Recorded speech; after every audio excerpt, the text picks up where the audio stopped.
The first weekend of December saw the winter mist descend on Sale and a red mist descend at Welford Road in round 10 of the Aviva Premiership. The first match of the round took place at a foggy Salford City Stadium, where Northampton were the visitors for John Mitchell's first game in charge of Sale.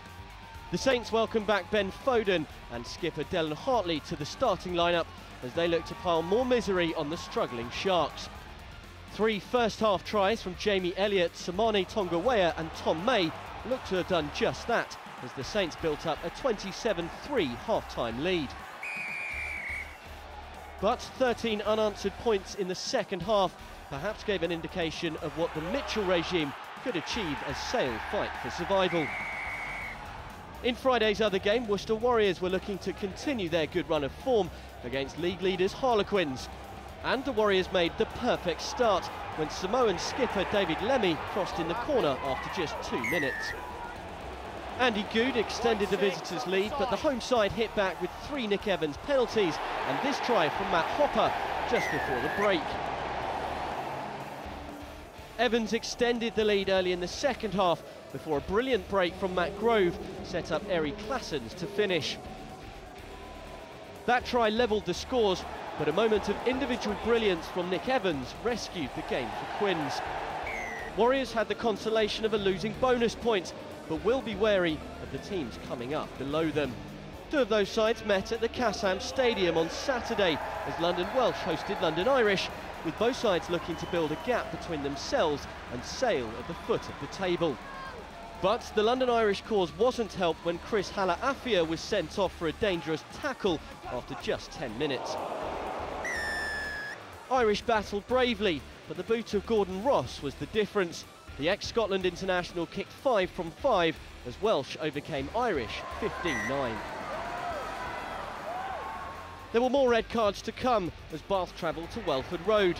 The visitors started the brighter of the 2 teams and went ahead after Stephen Donald left Matthew Tate rooted to the spot to cross on 12 minutes. Bath had shut out Leicester in the first half to lead 5-0 at the break, but the real story was to follow in a manic 5-minute period of rugby. On 57 minutes, good work from Donald and Matt Banahan put Tom Biggs clear to score Bath's second try of the match, before Francois Lowe was caught putting an elbow into Jordan Murphy at the restart and was shown a red card. The Tigers made use of their man advantage to send Adam Tonstone over in the corner. George Ford then slotted a penalty to put the Tigers ahead. But then more drama at a restart when Matt Banahan's flying arm floored Anthony Allen. When the resulting melee had died down, Banahan and Tigers back row Brett Deacon were both given their marching orders, and the remainder of the game was played out with 14 against 13.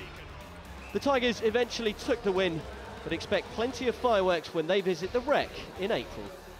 Saturday's late kick-off was always going to struggle to match the drama of the afternoon, but there was certainly plenty of points at Sandy Park as Wasps looked to get their first league away win of the season against Exeter Chiefs.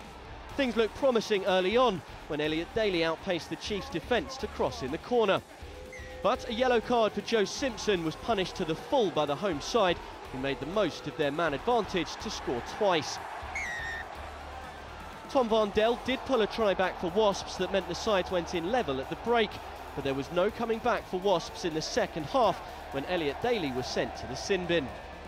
Fullback Luke Arscott hitting a pinpoint crossfield kick that was collected by Phil Dolman. A late penalty rescued a losing bonus point for Wasps, but the Chiefs ran out winners 30 points to 23. The weekend's final game saw Saracens take on Gloucester at Vicarage Road. It was the Cherry and Whites who were on the board first, with 2 penalties from the boot of Billy Twelvetrees, and they also scored the first try of the game on the half-hour mark. Charlie Hodgson had kicked 2 penalties from the tee, but a loose pass from Neil de Kock put the fly half in trouble.